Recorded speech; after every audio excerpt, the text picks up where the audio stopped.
We're studying Colossians 1:21 through 23. We're using two Bible translations, the ESV and the NLT. I'm going to start by circling far away from God, you were enemies. These words in the NLT could say more than imply in the words alienated and hostile in the ESV. For example, two people living together in the same house could be alienated from each other, and hostile and enemies, while related, can mean something slightly different. I'm now circling from him by your evil thoughts and actions in the NLT because the ESV does not say you are alienated from or why you are alienated.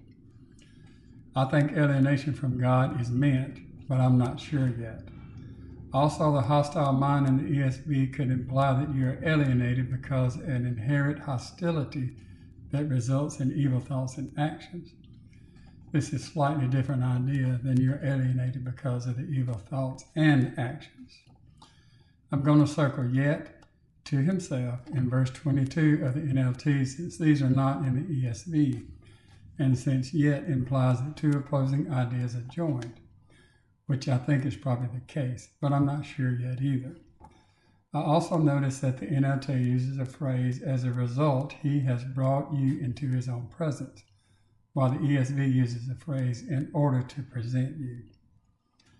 The in order to in the ESV implies the reconciliation was a specific purpose, while the NLT's, as a result, simply shows the results of an action that may or may not have been intended.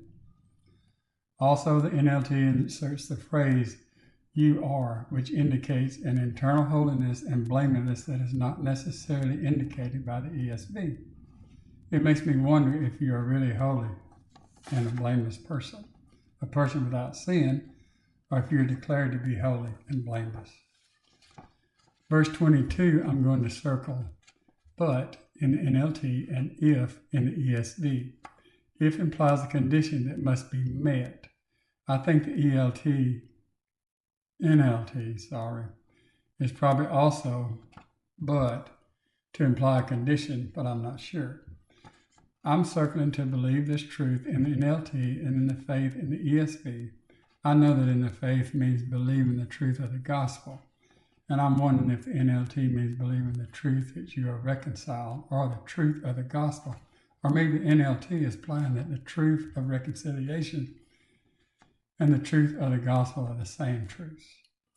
I'm circling assurance to receive when you heard the good news in the NLT and hope of the gospel in the ESV, because even though I think the hope of the gospel is an assured hope as a forward-looking meaning that assurance does not necessarily convey. I'm also circling appointed as God's servants to proclaim it in the NLT and became a minister in the ESV because appointed implies that God has been commissioned while becoming a minister. Could just mean that he was decided on his own to become a minister.